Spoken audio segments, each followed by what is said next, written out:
Welcome, everyone. I'm so excited to hear all of the wonderful chatter and conversation that's going on, but I know everyone's anxious for the panel to start, so we thought we'd kick things off. I am Kim Reynolds. I'm the Chief Advancement Officer here at the Academy of Natural Sciences, and I am thrilled to welcome you to the annual Cheryl Beth Silverman Memorial Lecture, held in person for the first time since 2019. It feels so good to be back together. Woo! Woo!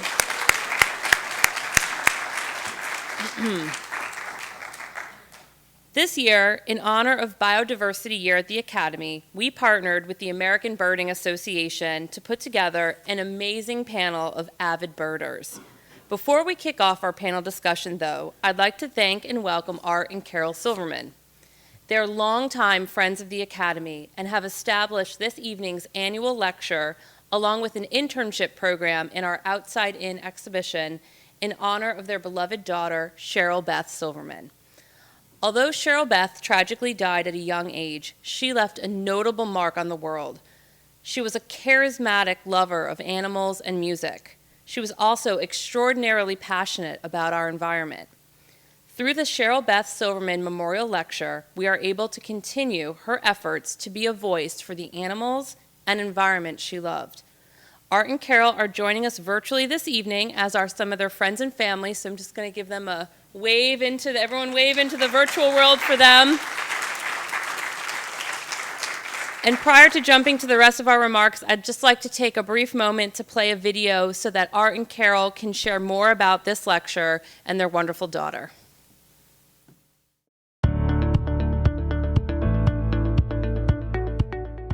I'm Carol Silverman. And I'm Art Silverman. We want to welcome everybody to the Cheryl Beth Silverman Lectureship, the annual lectureship. And we hope everybody has an enjoyable time and learns from this lecture. Thank you. Thank you.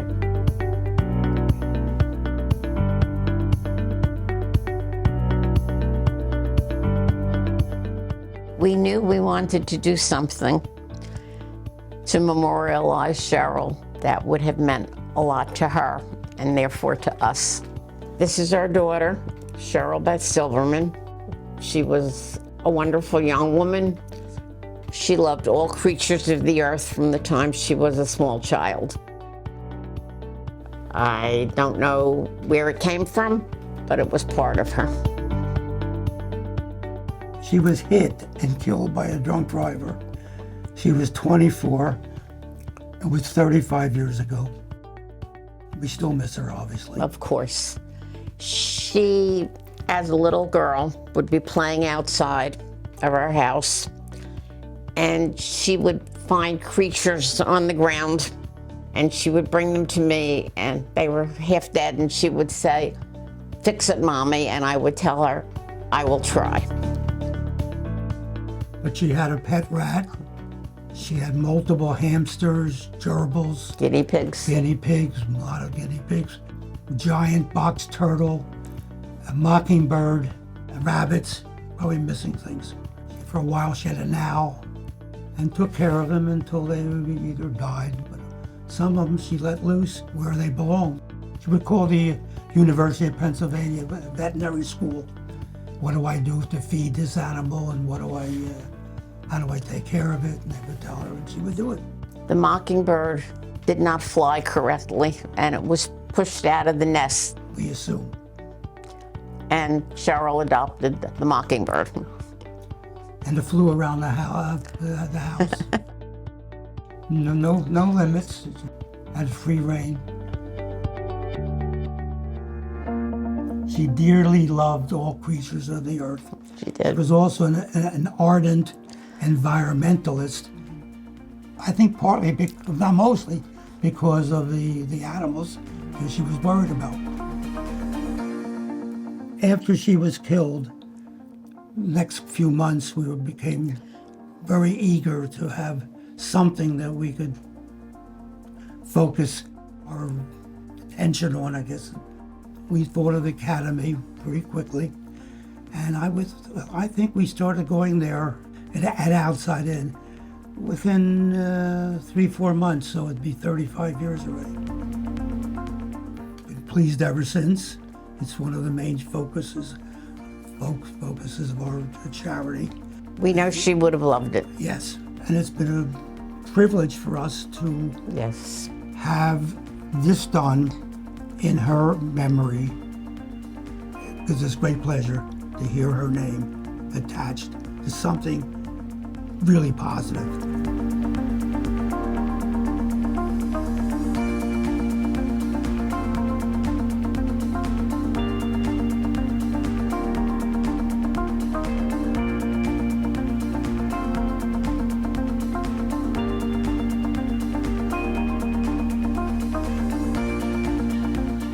And we want to both thank you for coming to this lecture, and I hope everybody really enjoys it.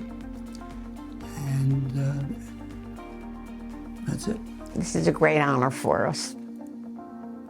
Yeah, it's an honor for us as well as for our daughter.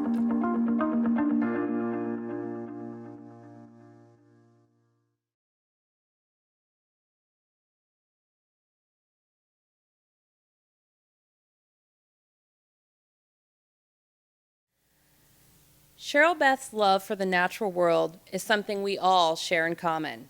Each of us here tonight, whether a member of the Academy, the ABA, or just a concerned citizen of the world, and who isn't these days, we're all united in our desire to be a force for nature. We take this mantra very seriously at the Academy and endeavor through programs like this one to not just connect with our audiences, but to inspire them to care for the natural world, to take action, to be part of the change we want and need to see in order to protect the precious biodiversity of this amazing planet. I hope you all had a chance to see the exhibition Illuminating Birds, which opened tonight prior to the panel. Not only is it inspiring, but it highlights the many ways that the beauty and wonder of the natural world have inspired artists through the centuries, right up till today, with the work of artist Jane Kim taking shape within the gallery over the coming weeks, and then taking form as a mural in Fishtown in partnership with Mural Arts, extending the reach of this show far beyond the Academy's walls into the communities we serve throughout this region, so that we may inspire a new generation of bird lovers and environmental champions. Exhibitions like Illuminating Birds and its companion show, Conversations with Birds, don't just inspire, though. They provide an opportunity for the Academy to forefront the critical science we do every day, literally right behind these walls, in our labs and within our collection of 19 million specimens, which are an unparalleled library of life. Important discoveries are made here. These discoveries will help ensure that future generations hear the same bird songs as we do now, that springtime 21-23 will still be filled with the fluttering wings of migratory birds, and that we will have the knowledge to continue to protect all that we hold dear on this precious planet. The fuel for these discoveries, this groundbreaking science, our ability to create the stunning exhibitions you saw tonight that inspire but also spark change, is you. You are the fuel that makes this work possible. Thank you for being here tonight, and thank you for all you do to support our mission and the natural world. I'd now like to invite Nikki Belmonte, the Executive Director of the American Birding Association, to the podium.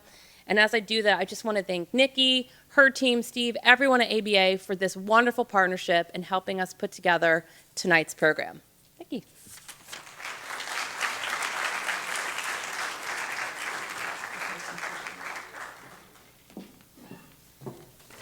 Well, good evening, everyone, and thank you so much for coming to For the Love of Birds. My name is Nikki Belmonte, as I just said. I'm the Executive Director of the American Birding Association. We are thrilled to be partnering with the Academy to bring you this wonderful speaking program with this fantastic panel, as well as preview of the Academy's newest exhibit, Illuminating Birds. In honor of Cheryl Beth Silverman and her love of animals and of mockingbirds, which is fantastic, tonight we will explore our collective passion for birds and different ways birds have influenced us through our lives. As a leading organization in the United States and Canada for recreational birding, The American Birding Association seeks to elevate these types of conversations and invite people to go beyond the museum, go beyond books and documentaries, and experience birding for themselves. Our mission is to inspire all people to enjoy and protect wild birds. We believe that the irresistible excitement of birding creates a healthier planet for all. By connecting to birds while you're outdoors, we gain a deeper understanding of them, and we also learn a lot about the habitats that they depend on. It also fosters our own health by going bird watching, and also we can find common ground in the birds that we're enjoying together. The American Birding Association is building this grander birding community. It's a source of joy, companionship, and nature appreciation, while also, with it, growing a powerful constituency for conservation. My hope is that tonight you will feel inspired, ready to engage further in the birding community, and get outside and do some birding and engage with these amazing creatures. Birds are so important, such an important part of our world, economically, culturally, and environmentally. They're everywhere, yet people are increasingly disconnected from nature. As birders, we have a responsibility to invite people into our community and share with others what we're seeing, what we're hearing, and what we're feeling. This is that first crucial step to reconnecting people to nature. Through exhibits like Conversations with Birds, organizations like the Academy are bridging the gap between urban nature and the human experience. Working in partnership, the ABA and the Academy are able to amplify our message and grow our communities together. We're here tonight to open the blinds to birds, to provide expertise and guide people in this exploration, and most importantly, grow a constituency that considers the welfare of birds as a path to a better world. A critical piece of this role is to help develop the next generation of birders and conservation leaders. The American Birding Association is proud of its young birder programs. Through our mentorship program and our youth birding camps, we've been able to support and encourage young people in their emerging passion for birding. Just this week, we announced our ABA Young Birders of the Year. These two young people completed an incredible portfolio of work through the academic year that focused on conservation and community leadership, field journaling, photography, writing, and illustration. For all of the kids that are enrolled in our programs, finding a path through birds has been life-changing for them. For more than 50 years, the ABA has been a trusted source for all things birding, and we share our expertise and our knowledge through publications and productions such as Birding Magazine, the American Birding Podcast, and What's This Bird live YouTube show that we have every other week on Fridays. I invite you to learn more about the ABA and engage in our community after this evening concludes. Well, now I'd like to introduce our moderator for this evening, Dr. Maurice Bernard, the Academy of Natural Sciences' first Vice President of Community Learning. Dr. Bernard's role is developing a community-centered approach to creating Academy learning programs. His main focus is to widen the Academy's engagement and deepen its impact in the Philadelphia community. Dr. Bernard's passionate commitment to welcoming and listening to diverse voices is already making an impact here at the Academy. What a perfect guide for tonight's conversation. Please help me welcome Dr. Maurice Bernard.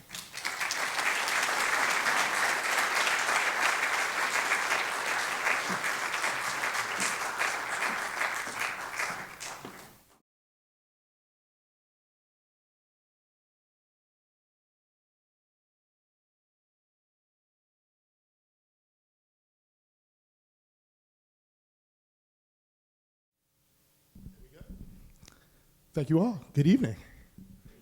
All right. Welcome, birders, those that love birds and those that love birds. It's really, really good to see you all. It is a real honor. Thank you, Nikki. Thank you, ABA. Thank you, Silvermans. It's a real honor in the memory of their daughter to moderate this really important discussion about how people get inspired by birds and how that is a gateway to the natural world. It's something that we think about and try to do every day here at the Academy. And so welcome to our big mission. I'd like to introduce our really illustrious panel, which we've been calling the charismatic macrofauna of the birding world this evening. I am going to get my screen up. There we go. Our first panelist this evening, Holly Merker. Holly, come on up.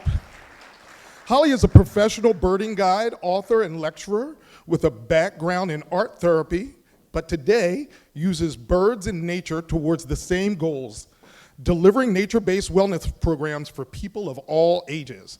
Holly shares her love of birding guides for the American Birding Association, the National Audubon Association, Hillstar Nature, and many other organizations. She is a certified wellness counselor, certified nature and forest therapy guide, weaving birds into both of these fields. Holly is a global advocate for the practice of mindful birding, authoring 2 books which guide readers into optimizing the wellness benefits birds provide us, including the award-winning Ornithotherapy for Your Mind, Body, and Soul, along with Richard and Sophie Crossley, and The Power of Birdwatching, co-authored by Dr. Angelica Nelson. In 2002, Holly was honored to be the recipient of the ABA Conservation and Education Award given by that organization for her work in both of those areas involving birds. Holly Merker, one more time.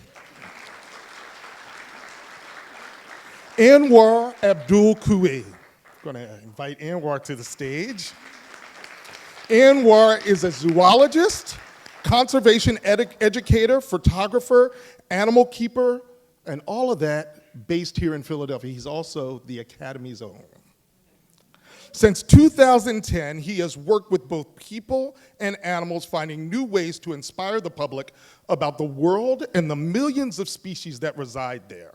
Whether it's on this stage or behind the scenes, in classrooms or in the field, you can be sure you'll find Anwar there and doing something really important. Searching for new ways to further himself, Anwar has taken the lead role as lead keeper and educator, connecting the general public to the importance of conservation right here at the Academy of Natural Sciences of Drexel University. We're really proud to have him. Anwar. Nate Swick, if you could join us up here. Through the wide-reaching and popular American Birding Podcast, Nate Swick has in many respects become the voice of the ABA, and perhaps one of the most recognized voices in the birding world. His excellent, thoughtful, fun interviews cover a variety of topics of interest to birders and include popular recurring segments like This Month in Birding and the Birding Book Club. The show is consistently amongst the highest ranked podcasts in the competitive space of nature podcasting. In addition to all of that, Nate's co-host of the ABA's popular What's This Word Live web program and the author of A Beginning Guide to Birding and the ABA Field Guide to Birds of the Carolinas. Nate's work has been essential to the ABA's success in harnessing opportunities to connect with birders everywhere using both new media and old media. As if these achievements weren't enough. Nate's pun-laced podcast outros, which we know are the hardest part of the podcast, have to be just about the most recognized sign-off in all of birding. Could you guys give Nate a hand?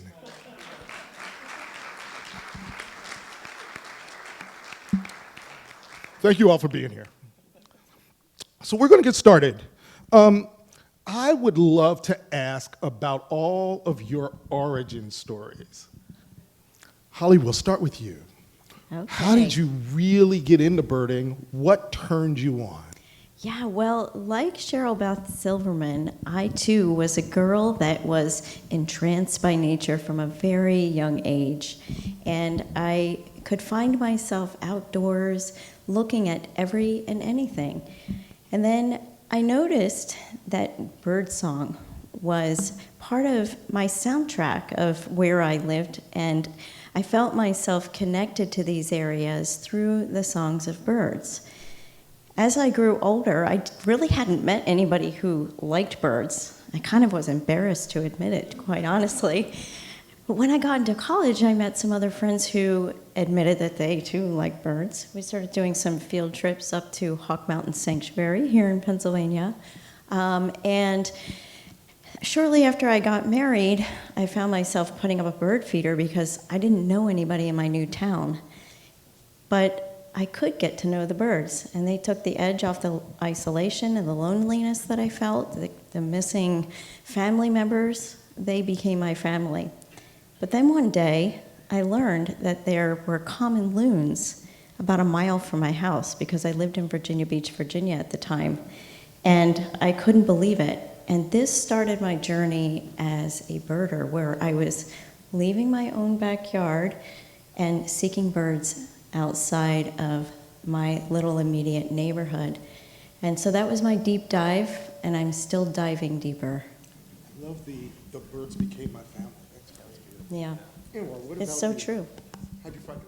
So I've always had a passion for wildlife, same exact thing. As a kid, I would go out with my dad, collect bugs and reptiles and stuff like that, birds. My mom wasn't really the biggest fan of all that, but we still loved it regardless. So growing up in my mind, I was like, I'm going to be a zoologist when I grow up. I watched a lot of Steve Irwin, of course, a lot of Animal Planet. So I had it set as a kid.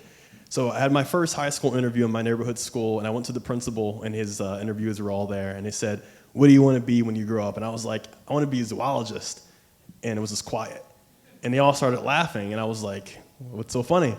And he looked at me and he said, zoology, it's a really hard field to get into, it's really, it's a lot of work, it's really challenging, but instead, you have a nice pair of long legs, you should join our basketball team instead. So I was told that, I kind of cried on the way home. I was like, oh, maybe I should just, at that young age, having someone tell you that, your dream is stupid, you should just play basketball. My mom just said, don't worry, you'll find your way. That wasn't your time yet.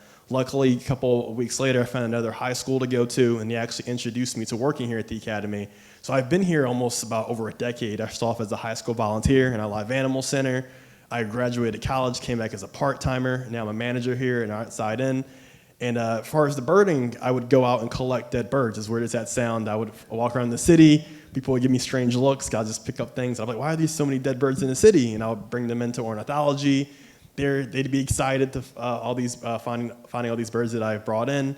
And when the pandemic hit, unfortunately, I had to kind of stop doing that. I had no way of the birds couldn't really go anywhere. So I discovered photography. I said, hey, I want to change up my life. I don't want to just keep going to work and going back home. I want to just go out biking and hiking and exploring and go to John Hines, Hawk Mountain, Wissahickon. And I was like, there's so much right here in Philadelphia. People just think that you have to travel across the world to find stuff. There's so much right here in the city.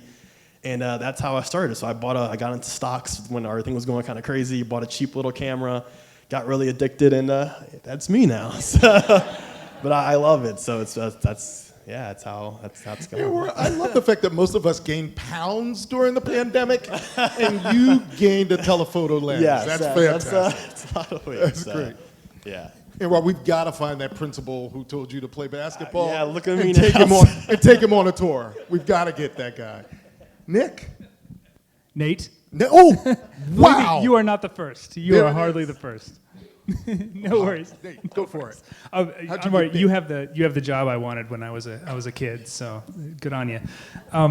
I started as a young person. I guess like the stories that Holly and Anwar have told. I was a part of a family that spent a lot of time outdoors. My dad was a middle school science teacher, so we were already sort of inclined to spend a lot of time outdoors. We lived kind of way out of town. We went canoeing a lot and hiking, and of course looking for all sorts of critters wherever we could find them. So I was always really interested in that. I started keeping an insect collection as a young person. I would spend a lot of time looking for box turtles and snakes and stuff in the woods around my house. And I just kind of naturally got into birds as an extension of all that. It helped that we had a lot of field guides around the house. So my dad was a collector of those sorts of things. As a science teacher, you never know what a kid is going to get interested in. And so we had all these field guides around. And so I started looking through bird field guides and sort of making connections with the stuff that I was seeing out my back door. And of course, my dad was a kind of an all-around nature guy. He very quickly took to birding as well as my driver a lot of times. And so we started traveling around a little more extensively, got involved in the local birding community. And I guess it just kind of, steamrolled from there. I kind of, when I got into high school, I kind of backed away and started doing kind of normal high school things. But after that was over, I came back to birding in a big way. Started writing online, traveling to see birds in my new, where I lived in North Carolina. I grew up in the Missouri Ozarks, which is a fantastic place to grow up if you're interested in nature. And got involved in the ABA, and it's just kind of all gone from there. I can't remember a time when I wasn't interested in birds and birding and the stuff that's around me. And I never stopped being interested in bugs and snakes and all that stuff too. I love that stuff almost as much as I love birds. But birds is just a natural extension of an interest in nature because, one, there's that community that's already sort of built up. There are these bird clubs all over the country where you can get engaged with a lot of other people who are interested in birding. There are field guides to birds. At the time when I started getting interested in nature, there were not a lot of field guides to reptiles and certainly not any very extensive field guides to bugs and stuff. It's a little overwhelming. If you've ever tried to identify insects, there's a lot of them. Even something as simple as a fly in your house can take you down a path that you did not expect. And reptiles are almost the other way. They're hard to find. There aren't very many of them. They require a lot of work. Birds are like this perfect middle ground. There's a lot of birds all around you, and there's all this kind of infrastructure already set up for people who are interested in it to kind of take it to the next level. And I did, and here I am, culminating obviously in a panel discussion here in Philadelphia. And being the voice of the ABA. Yeah, I suppose. There Yeah, it is. So they say. Birds, the perfect middle ground. That's the right. name of my next book. So, Anwar, I'm going to start with you. And I don't want to pigeonhole you. I'm not going to call you the youngest person on the panel, but you do have the best social media following and probably the best Instagram feed. So most young people spend a lot of time looking down on their phones and on their tablets. So tell me, what can birding offer that you can't find on your digital device? And are there ways that those two things don't compete against one another, but can enhance one another? Yeah, so I always say pictures never really tell the full story. People see a picture of a bird or anything and they're like, wow, it's a cool picture, and they just move on and swipe. But it doesn't really tell the full story of the hours that was spent out in the field, the smells, the textures, the sun beating on you, the mosquitoes biting at you, It's a lot of, emotion, it's a lot of just energy being out in the field that comes with taking that picture. So it's kind of a double-edged sword. I kind of struggle with that even here at the Academy as an educator. A lot of kids, their attention span is kind of shortening through TikTok and stuff. It's really getting hard to really grab people's attention nowadays. So a lot of it is just, using finding trends that people are into, and just, it's still there. It's still surviving. People still are, I try to find ways to have the animals that are people you see every single day and try to highlight them in different lights. So if I can find a pigeon, I can find a basic bird you might find on the street. How can I turn this animal into something that you may look at in a different perspective and as such? So we're still trying. Kids, people reach out to me on social media. I've reached over 130,000 followers in a couple of months through the pandemic because people must like my photography and stuff like that. And I have a lot of younger kids from around the world who reach out and say, I started my journey because of you. I saw your pictures. I look at my pictures. Am I doing a good job too? I'm like, you're doing just great. So it's really cool that there are still kids who are on social media who want to also kind of see people like me who are kind of young doing stuff in the field. I love that. So. Nate, it seems like, so Anwar works in the visual medium, but you work in the audio medium and the visual medium. You have a YouTube channel. So are people tuning in more and more? And if so, is that helpful? Are they competing? Are you competing with folks going outside into the natural world, or are you just enhancing it? I like to think that we're enhancing it more than competing it. You can't go birding 24 hours a day. There's going to be some downtime. There's going to be time for people to be in the car and listen to a podcast, or take an hour out of their lunch break on a weekday and watch us do a What's This Bird. Birding is really fantastic because there's this outdoor aspect, which is sort of the core experience of a bird watcher. I mean, that's where we actually do our thing. But there's so much information out there and so much learning that can take place outside of it at home. I think of my own sort of birding experiences. I learned so much about birds just by flipping through field guides at home. You know, I have these out on my coffee table, they're in my bookshelf. When I'm not doing anything else, I can pull a field guide down and I can flip through it and I can learn that way too. I think of the sort of new media, podcast is kind of a new way of an old media. Radio's been around forever, but you know, these are just different sort of ways to engage in your birding interests. And I like to think of birding as not necessarily a pastime. In many ways, it's a lifestyle. Right, so we are birding all the time. We're constantly thinking about birds. It's a little disturbing, to be honest, but we're always sort of engaging and looking for ways to engage with birds in ways that are meaningful to us. And by whatever, we can always, through the podcast, I feel like I'm helping people do that outside of the field. So. Well, I think the soundbite there is, it's a lifestyle. Oh yeah, no doubt, it is. I have a hard time kind of think about what birding is when people ask about what birding and why I'm birding. And you know, I always feel weird calling it like a hobby. It's not really a hobby. It is a hobby, but it's not. It's more than that. You know, birding is bird watching. The bird watching community is my community. It's my people. It's the people I enjoy being with and engaging with. And there are so many different ways to do that outside of just going out and looking at birds in the field. And yeah, it's a lifestyle. It's what I choose to engage with most of the time. So yeah. Nate's T-shirt is sleep, eat, bird. That's it. Repeat. That's all it is. Sleep, That's all it is. Eat, bird, repeat. Holly, what about you? How do you utilize sort of the new media to amplify all the things that you're doing in wellness and in birding? Yeah, well, I feel like this is a great era to be in for the birds because all of this digital media, whether it be through photography or podcasting or YouTube, all of this translates and it's able to be a language to draw more people in. And I think that we can look at this evolution that's occurred, and having the pandemic is sort of being a silver lining to this, because then people had the opportunity to slow down and they were paying more attention to influencers like Anwar and also Nate. And this in itself is good for people. Right? So we can look at the digital media as perhaps being a distraction, but actually it's a fantastic conduit and connector for people, and especially in light of conservation. So I view it as a wonderful tool. In the last couple of years, the Cornell Lab of Ornithology has made some incredible advances with smart technology, AI, which is truly a game changer, and not just for birders, but for people who have never been exposed to birds. And all of a sudden, everybody can become aware through the Merlin Bird ID, whether it be the sound or even photography.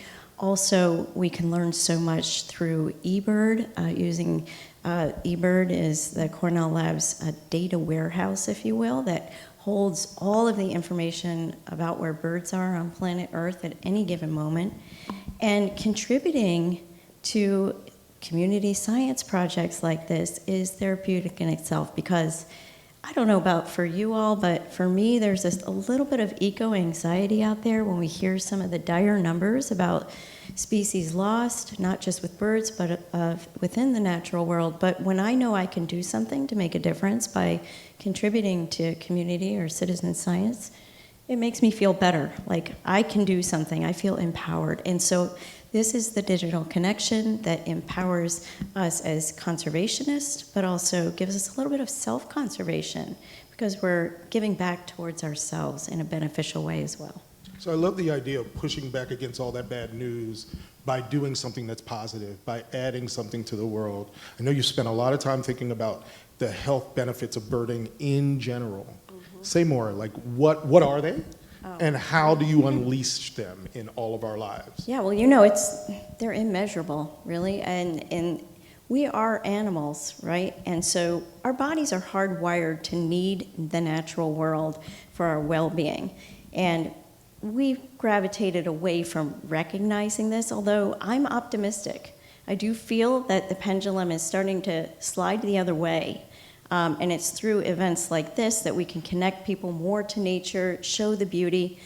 You know, there are so many levels of this, whether we're talking about what birdsong can do. So when we talk about birdsong, and I was mentioning this before as part of an anchor to my childhood, well, there are many studies coming out. In fact, yesterday there was a Washington Post article about the benefits physiologically of listening to birdsong. Studies show that you can listen to birdsong for about 6 minutes and benefit from loosening anxiety's grip for about 8 hours.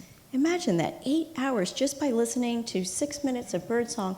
You don't even have to know what the birds are that are singing, which is pretty fantastic, which means that anybody can access this, right? And I see birds as very equitable components of nature because birds are in every human habitat. I mean, we could walk out the door right now at the Academy. We're going to hear chimney swifts swirling over the city. We're going to see rock pigeons. We're going to see house sparrows, right? It is magnificent when you think of the fact that they are right there for us, right? But also, in addition to the mental wellness benefits that birdsong contributes to, we know that being out in nature, even for 20 minutes, starts to lower our cortisol level.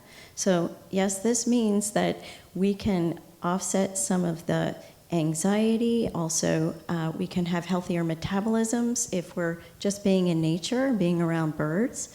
I don't know about you, but just by having those sorts of benefits and the cardiac benefits, I think birds can help us live longer and healthier. Truly, when you start to look at the science, I mean, that's kind of saying that in jest, but actually the science behind this indicates that we can be healthier by bringing birds into our lives. So whether that be physically, because it gets us outdoors, we're using our motor skills, there truly is a mind-body connection. So multitude of benefits. I could sit here for an hour and talk to you about all of them, but it's just, this is one of the many things about birds that makes them so amazing. So Nate, let me toss that to you. Given the fact that there are all of these sort of physical benefits to birding, how do we get more people involved? It seems like you're the biggest evangelist for this as an activity, as a lifestyle. How do we get more people in the room? That's a great question, and one that I've spent a lot of time thinking about. And I love that what you said, Holly, because I think it's something that all of us intuitively know when we spend time in the field. Like you can actually physically feel yourself feeling better. And I like thinking about it in those terms is something that I hadn't done until I listened to you talk about this. And yeah, I think we all know it. You feel like a need to get out in the field, and because it calms you, and it's great. How do we get people in the room? I don't know. But I think that we've sort of, just by living this lifestyle and by being enthusiastic evangelists for birding, I think we're going to intuitively bring people in who are just interested in our interest. I think if you're passionate about something, you can't help but be excited about it, and there's a certain number of people that's going to get really excited too. And yeah, I think there have been sort of stages in the last 10 years that have really encouraged people to give birding a try, to sort of get beyond this sort of stereotype of older white folks in khaki vests and start, expressing. We love those khaki vests. No, I love a khaki vest. Don't get away. Don't get rid of your khaki vest. Can't get enough pockets. But I got a lot of things. I got to put it there. But there's a certain image of a bird watcher that people have when they see you're a bird watcher, and it's important for us to realize. We all have that picture in our head right now. Yeah, exactly. Yeah, it's important for us to get beyond that and to show that birding is something that anyone can enjoy at any sort of level that they want to. If you're interested in birds, you're a birder. There's not a right or wrong way to do it. You just should go out and enjoy birds and enjoy being in nature, and that's great. And I think funnily enough, the release of the movie The Big Year, I think was a huge watershed moment for getting people engaged in birding. Like, the movie did not do very well in Hollywood. It was a bit of a flop, but I cannot tell you how many people come up to me and tell me that they first got interested or they looked at birding a slightly different way because of the movie with Steve Martin and Jack Black, right? It's wild. And also the pandemic, as you said, Holly, it forced people to slow down. It forced people to stay home. It forced people to kind of look at their life differently. And I think that birding has been the beneficiary of a ton of great media, touting birding as this sort of great pandemic hobby. And I can't tell you how many people I've had that started listening to the podcast because of the pandemic, or started getting interested in birding in the pandemic, or they found a social media group, they found a Facebook group for their for the state about birding, and there was just a bunch of people sharing really cool photos and talking about birding. All these things have sort of contributed to this sort of moment that we're in, where birding is getting a ton of great press, and I say bring it. Like, we need more people to get engaged in birding. It's fascinating. Like, my ulterior motive, if I'm taking the lid off, is that we need more people to be engaged in nature and all these environmental issues that we're all kind of dealing with and struggling with. And the more people we have engaged in that, the more people we're going to have to sort of fight these battles, for lack of a better word, that we're going to have to deal with. And I want that community to look like the greater community. I want there to be more people that feel comfortable in the birding world to do that. And I think we're getting there. I think we're at a moment now. I think we can all agree that we're at a moment where it feels like that vision is we can see it. It's right there. Birding's having a moment. If we're taking a lid off, we'll do this lightning round.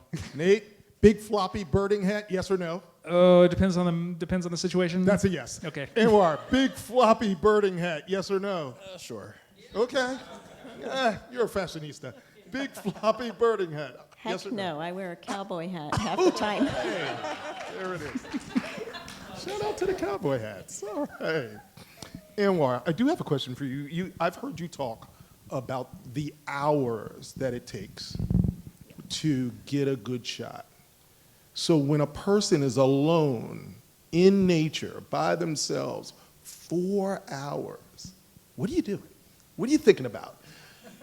Like, both good and bad. What is that about? It's definitely an experience. So like I don't really join many birding groups because sometimes they are great. They're more of like a social activity, but sometimes with friends, people like to talk.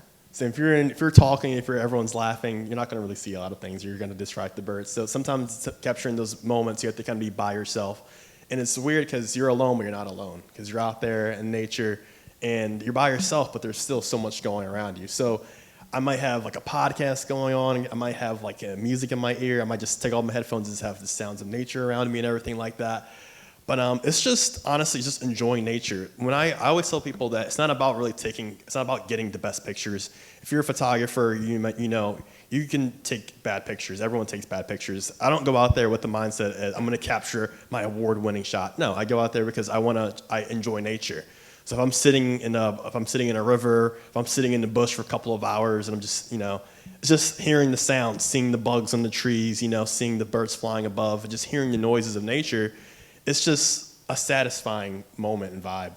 And I try to go out every single week to just kind of just cool down from the stress of my 9 to 5 of work. I love it here, but it's pretty stressful, So just I advise everyone just to go out, at least 5 minutes, 10 minutes, an hour, go to a park, go somewhere, and just sit and just hear the sounds of nature. And it'll definitely, like you said, it's healing. And if I don't do that, I'm cranky, I'm stressed.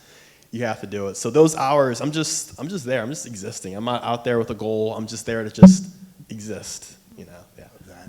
Just exist. So for each of you, what is your favorite birding encounter or experience?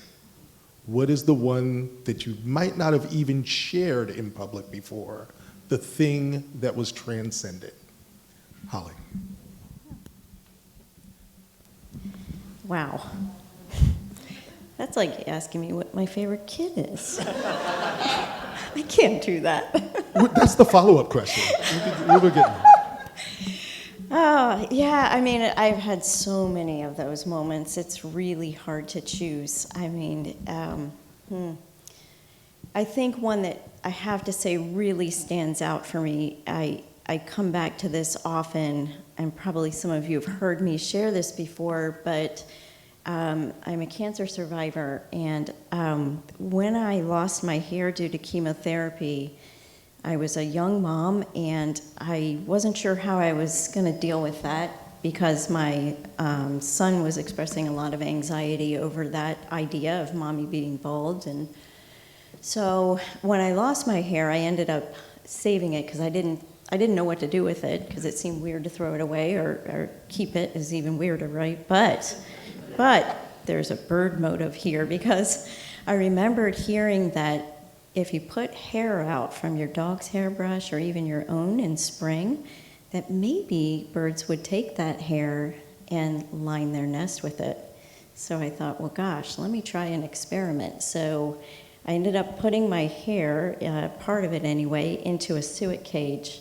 And I hung it outside my kitchen window while I was going through all of this treatment, thinking maybe I'll get to the kitchen window once a day. And one of those days I got really lucky, because as I was standing there looking at the suet cage, a tufted titmouse came in and started hopping all around the suet cage, and they're so curious, you know? So I noticed it started to tug, like try to pull little bits out, and then all of a sudden it carried away some strands of my hair. And for me, that just gave me so much hope. My worries and fears became so much less significant. I was able to find joy and in the fact that new life was going to be found, and my lost hair was repurposing for that reason. And so for me, the tufted titmouse just ignites joy in my heart and brings me so much hope. So that is a fantastic story. Thank you. Thank you. Thank you. Who wants to follow?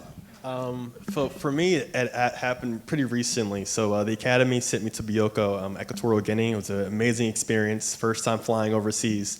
And a lot of my friends were so jealous, because I have a friend who's a zookeeper at the Philadelphia Zoo, and she works with birds. And she's like, you're going to Africa, get me a picture of a great blue Turaco. If you do that, you can't come back home. So I was like, all right, cool. I got to find the Turaco. So I'm in Africa, and I'm asking her, I'm like, hey, where can I find Turacos? And everyone's like, oh, they fly around. I'm like, I don't see any. And I go to a certain part, and these students are there, and they said, yeah, great blue Turacos fly in this part of the forest, just go walk out there. And there's no guardrails, there's no guides, you're just forest. So I'm out there in the morning. I used to wake up like 5 a.m. and just go for a walk. So I'm out there with my camera, a lot of birds are flying around, and I go to this open plain, and I just look up and see this, if you see the Turaco, they're massive, this giant shadow fly above my head, and the Turaco flies above my head, flies into a tree, and lands. And I'm like, my heart's racing, I'm like panicking, forgetting all my camera settings, I gotta calm down and everything. And I aim my camera up, get some shots, and it's one of those moments where, like, in your mind it lasts forever, but it's like 2 seconds. If you know anything about birding, it's really quick. Birds are fast. Get my shots, and my heart's racing. But did I get a shot? Is it in focus? Is it blurry? Did I miss it? Did I screw up? All these things are going in my head. And a bird lands, get the picture, it flies off. I look at my camera, and I go through the pictures. I got one good one out of like all the 20 that I got. And the internet was terrible, so I had to wait a while to tell my friend. I sent it to her. I was like, look what I got. She's like, good, you can come back home now. So it was one of those moments where just like seeing animals in captivity, or even animals that I work with here at the Academy, it's one thing that you see them in captivity, but going out in nature and seeing them just in their local and natural habitat. So that was just a moment I'll never forget. So. We are glad you made it back. That's great. Nate. I don't know whether I'm happy that I am going last because I had more time to think, or I have to follow those two stories. But I'm trying to think of a time when I was sort of forced, maybe even against my will a little bit, to be just really, really present in the moment with a bird. And I'm thinking it was a relatively recent experience too. This was last year, about a year ago in April. I had the good fortune to speak at a Lesser Prairie Chicken Festival. And I don't know if any of you have been at a Prairie Chicken Lek.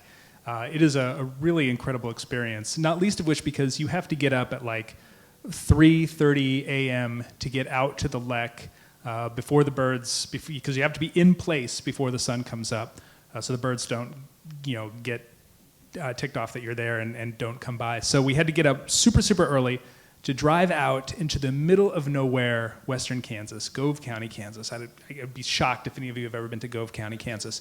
But so we were out there in the pre-dawn light. It's cold. It is so cold. And I was unprepared for the cold. This was in April, and where I live in North Carolina, it's getting pretty warm by then. It was not in western Kansas. But it was the most incredible sky I had ever seen in my entire life. Like just the darkest sky, because we were so far out in the middle of nowhere, no cell reception, no none of that. So we're walking out in the middle of this field where the Prairie Chicken Lek was. And so I just can't help looking at the sky. I've seen those kind of time-lapse photos of the Milky Way where you can see the bands the Milky Way in the sky. And I always thought those were fake. I thought those were a trick of photography. But no, you can actually see it in western Kansas. You can actually see the band of the Milky Way going across the sky from horizon to horizon. It was the most incredible thing. And so we get out there, and it's in the middle of this field, and there's no blind. We have to set up a blind. So we have this little Cabela's tent, which was not much bigger than the three of us sitting right here, and we crammed like 4 people inside there, and we're all sitting there, and it's really cold. And I to this day, I'm still not sure how the prairie chickens didn't notice us, because it was this weird camouflage blind in the middle of a field, but they didn't care. And so we're out there, and the sun is starting to come up, and you're starting to see stuff as the light increases, and you see these birds kind of running across between these tufts of grass, back and forth. And you're like, oh, that's it. It's going to start. The show's going to start. And after a little bit, the light comes up a little bit, and you start hearing the sound of these prairie chickens doing their display. And it was really cool. We were at a lek that had both greater prairie chicken and lesser prairie chicken at the same lek. There are not very many of those. And the greater prairie chickens come out, and it's big, and this is kind of booming sound. It's like weird alien sound. And all of a sudden you see it kind of coming out, and it's got the big orange bubbles coming out of the side of its neck. And then the little lesser prairie chicken comes on, and he's doing a little slightly different sound, and he's doing his own thing over here. And right in the middle, right between the greater prairie chicken displaying and the lesser prairie chicken displaying, was a hybrid prairie chicken displaying, who had the color was not right for either greater or lesser, and the sound he made was just like this weird squealing sound that did not sound like either of them. And I felt so sorry for the guy, because there's no way a female prairie chicken of either species is going to be interested in that, because it was rough. But it was this really cool experience, and I was there with my dad, who I had kind of started birding with when I was a young person, and I was there with a couple other people from Missouri that he knew. And we were just kind of sitting there transfixed by this kind of show that's going on in front of you. And I'm not a very good photographer, and so the light is not bright enough to take photos. So, and there's no cell service, so you can't be on your phone. So you're just there, like watching these birds doing their thing. And it was such a cool, weird experience. And I loved it. I encourage everyone to go out to Gove County, Kansas. It's a long way from everything, but it's cool if you get out there. That was like a Disney Plus special with 6 episodes.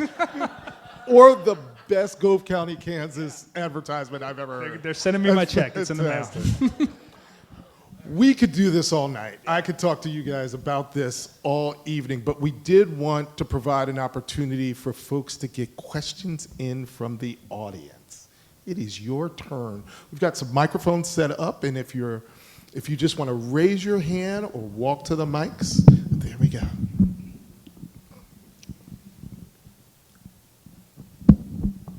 Well, thank you for your insights. So I live here in Philadelphia, and I've been here for about 10 years. And I've noticed this last couple of years, there's fewer and fewer birds flying around in the neighborhood. Maybe you could address that for me? Yes.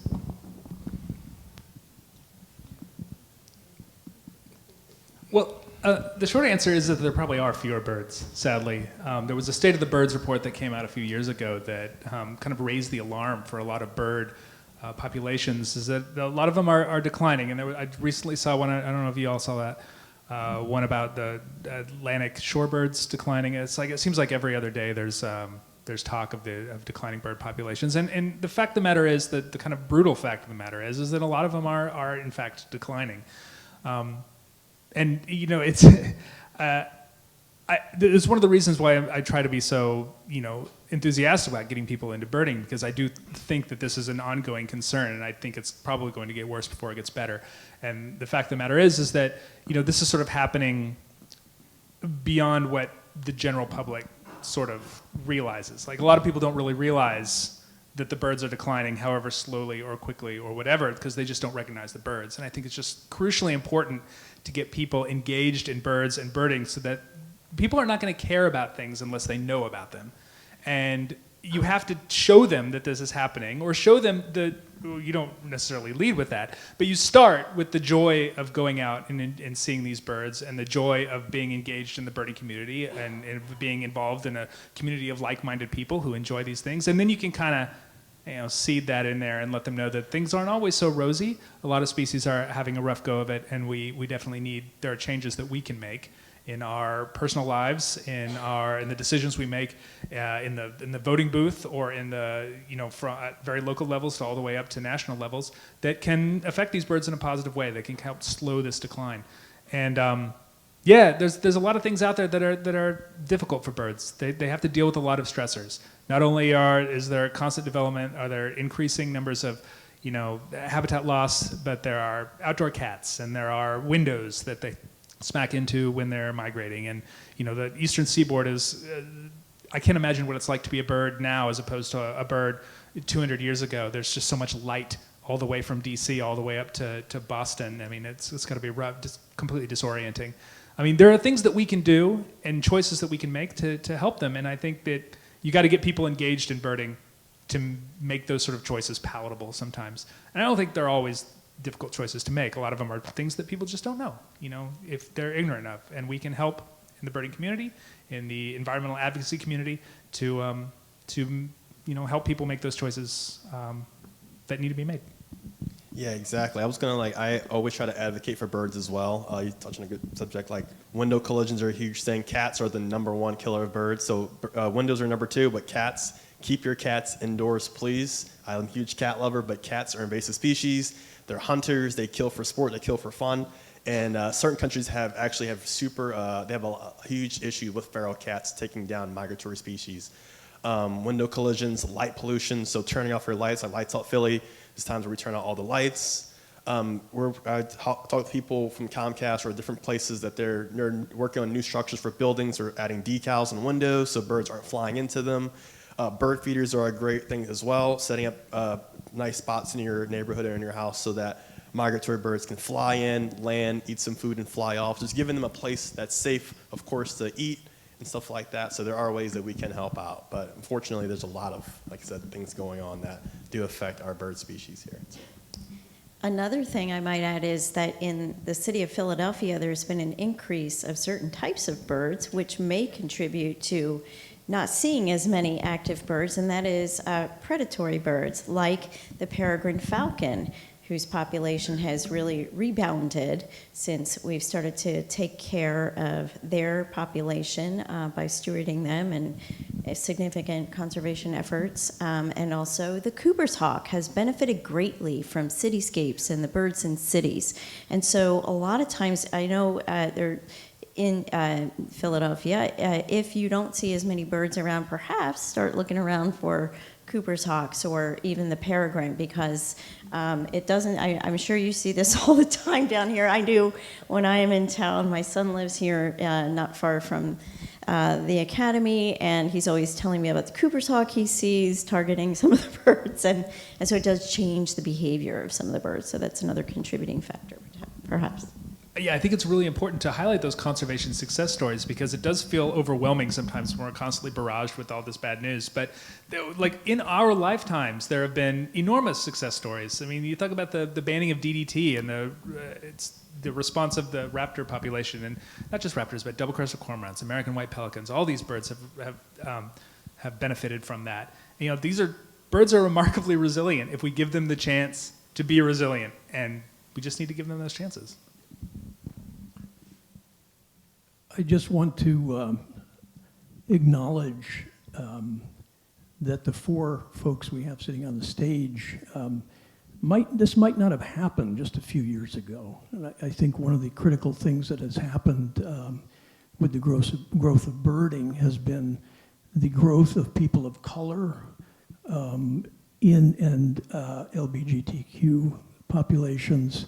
And in some areas, like DVOC, our wonderful bird club, women as well. DVOC didn't admit women until 1983. But I do think the Christian Cooper event in the park in New York was critical, and it catalyzed that. I don't need, I'm preaching to the choir here, but Blackbirders Week, the events here at the Academy.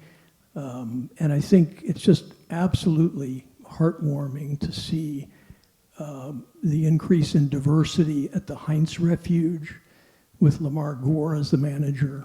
And I think we're moving toward, my hope, I'm idealistic, and see what you all think, toward reflecting much more the community. And I think Nate used that phrase. So just wondered if you want to talk about that. I think it was sort of lingering, it was here in the air, but you hadn't alluded to it specifically. Thank you. Well, yeah, Greg, thank you for acknowledging that. I would totally agree. I think that there's been a couple different forces at play here, whether that be cultural with some of the events that have occurred that you referred to, as well as the pandemic.